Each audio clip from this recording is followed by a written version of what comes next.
Yeah, absolutely. We're really excited welcoming Maryland and Kent State for their first competition of the season. And so it's going to be interesting to see what they're bringing to the table. We have a little bit of experience having just come away from our competition at the University of Florida. So, but we're excited. Hope it's going to be a good crowd, 80s night. So I think that's going to be interesting. But we're hoping to put up a big score and bring home a win.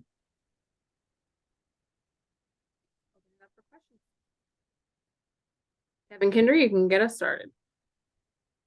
Jason, what did you learn about your team from that trip to Florida? Obviously, that's a really good program, but you also put a couple of wins in your pocket. Did you find anything out about your team that you didn't know going in? Yes, I mean, that first competition, especially with the freshmen, and then not having the same senior leadership that we had last year, it's always a little bit of an unknown. And it was a sold out event for Florida. So I don't know what the official number was, but I'm guessing 8,000 plus there in the arena. And, found out that this is a good bunch. They stayed focused. Didn't really let anything distract them. We had a couple of challenges to start off on bars, and then some judging issues, as we kind of went through the rest of the meet. And but they stayed in there. They stayed competitive. The other two teams, Ball State and Lindenwood, were right there with us after two rotations, and we were able to pull ahead and defeat them. But I'm happy, where they were mentally in that one. And so we've just got to get some of the kinks worked out, but it was a good opener. All right, I have a couple of questions from Savannah Witten, who writes for College Gym News, so I'll cut in with one of those. Zakir Muhammad obviously got a promotion in the off season this year from assistant coach to assistant head coach. What led to the decision to promote her? Really, our I guess when you look at it just strictly on paper, our floor lineup, has been nationally ranked since she returned as a coach here. And just that in and of itself and the job that she's done there warranted a promotion. But then, looking at it beyond the paper, it's what she brings to the program. And she's been such a breath of fresh air, and the team respects her. She knows the system. She bought into it as a competitor, and she's really just kind of taken it on her own as well, and keeps adding to it, pushing, all of us, the coaches, the staff, the athletes to relook at how we've done things in the past, and brings a new kind of generational look at it, with social media and her ability to relate to the athletes that are a lot closer in her age.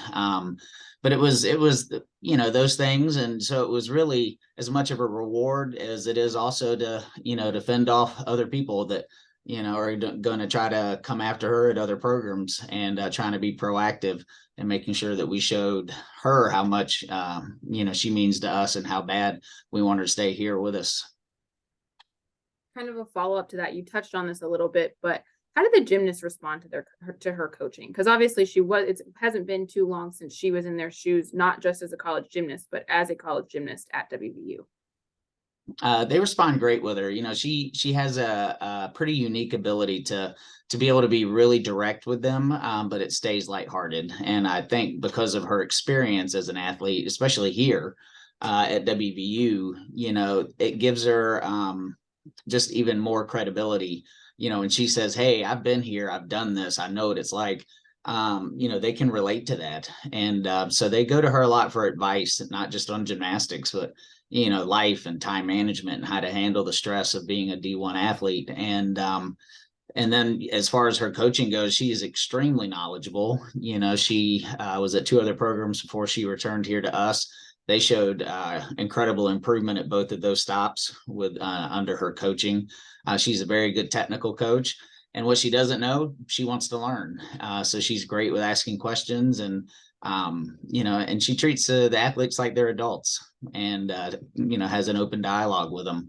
And that's something that I've always tried to do, and she's very good at doing that. And so they really do relate to her.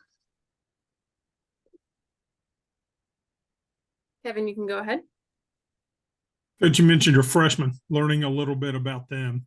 What's the biggest difference for them coming to a college environment from the regionals and, all the competitions that they've had before that when they were in high school? What do they have to adjust to? Probably the biggest adjustment for them right off the bat is the level of conditioning and the type of conditioning and training that we do. And club, in their private clubs and in their high schools, they're used to having to meet every 3 or 4 weeks, and maybe 5 or 6 in the year. We do 13, 14 in a row. And so we have to physically and mentally get them prepared for that. And that takes a lot of the fall for them. It's a big adjustment.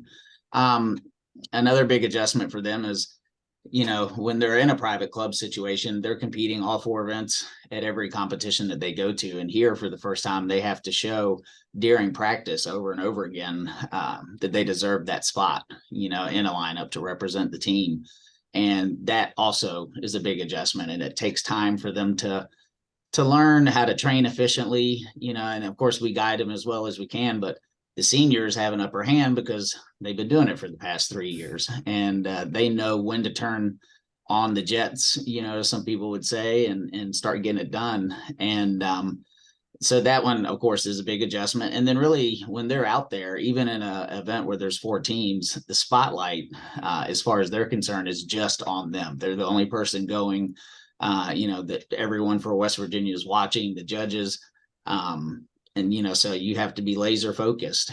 And so those are the 3 main components that they're just not used to when they walk in the door. And it takes time. And, we had some freshmen competing in Florida, and, having the experience of the national stage from their club definitely helps with some of those nerves. But you do start to see who's going to kind of hit the gas wide open when it comes time to compete versus, the practice environment where it's a little bit easier mentally. And you mentioned finding some leadership with some of your experienced young ladies going out the door after the past season. Does that have to come from your seniors and juniors, or can a younger gymnast step into that role? It can be any of them. I encourage everyone on the team. I tell them all the time to find your role. The seniors have the most experience, and our 5th year senior, she's back for senior round number 2. So she has, even more experience. And so I encourage the freshmen and the sophomores to look up to those guys, and the juniors, obviously. But I also love it when a freshman, outworks everybody. And to me, that's showing leadership. Being able to come in and make an adjustment as a freshman, or just, work through having a cold or work through a tough day in school. And then even at the competitions, if you're cheering for your teammates, sometimes, it's hard to kind of put yourself out there as the person that's cheering, because you become a part of the performance with that athlete. And, so all of those are leadership roles. I think everybody on the team, all the staff, everyone has a role in being a leader and setting the tone for competition, and really just for everyday life, everyday training. And I encourage all of them to be that way. It comes a little bit easier for the seniors most of the time, but I love it when a freshman can step up and also lead by example.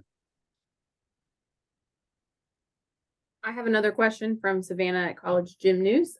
She wants to know a little bit about, the changes that are coming to the Big 12 in the next couple of years. Obviously, we're looking at a big shift as far as who's in the conference, who's leaving. How are you approaching the upcoming changes with kind of all the uncertainty of when all that's going to kind of go down? Yeah, for us, it's kind of business as usual. It's an extremely strong conference competitive wise.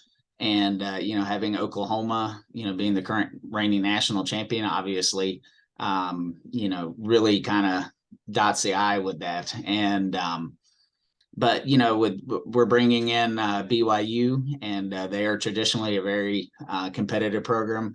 Denver, from my understanding, is going to stay as an affiliate member. And then Iowa State, of course, is a great competitor. So we're going to have 1 year, I believe, 1 year where there's 5 teams.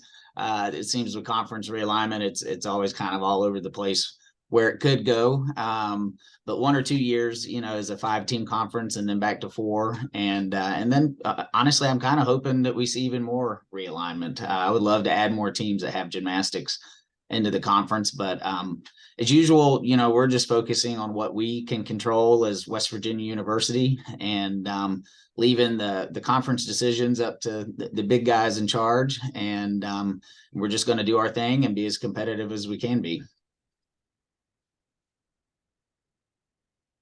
All right, I'll go ahead and wrap it up with one more question. Obviously, you touched on the freshman class a little bit and how they are starting to make an impact, making some debuts at Florida. How do you see the freshman class beginning to factor into the lineups going forward even more? Definitely. We were talking about the lineups earlier today, and we're going to see more freshman participation this weekend. And I think we're going to see that continue to roll out as we go through the season, getting them the experience. It depends on the competition, when you want to give somebody that first shot, what's the stress level going to be? But we need to see these lineups shuffle. We have a lot of depth this year, which is a great place to be. It's not someplace we've been in the past a lot. And so we have the ability to shuffle up some of these lineups and give some of the freshmen the chance to get out there and prove what they have. And honestly, they, even the ones that struggled, to make some of the early on adjustments, they're figuring it out real fast. And that's what you like to see, is get that first semester under their belt and get them to the first meet, and the light bulb comes on, and they think, okay, if I want to do this, this is where I've got to be. And they're seeing that. And in fact, I have a group of them coming in extra today. We don't even have practice, but they requested, voluntary practice because they just want to be able to get some extra time in the gym and push for those lineup spots. So, I'm thrilled to see them in there, and I can't wait to see what else they can do. All right, I think we can wrap it up there. Thanks so much, everyone, for joining us today. Thank you.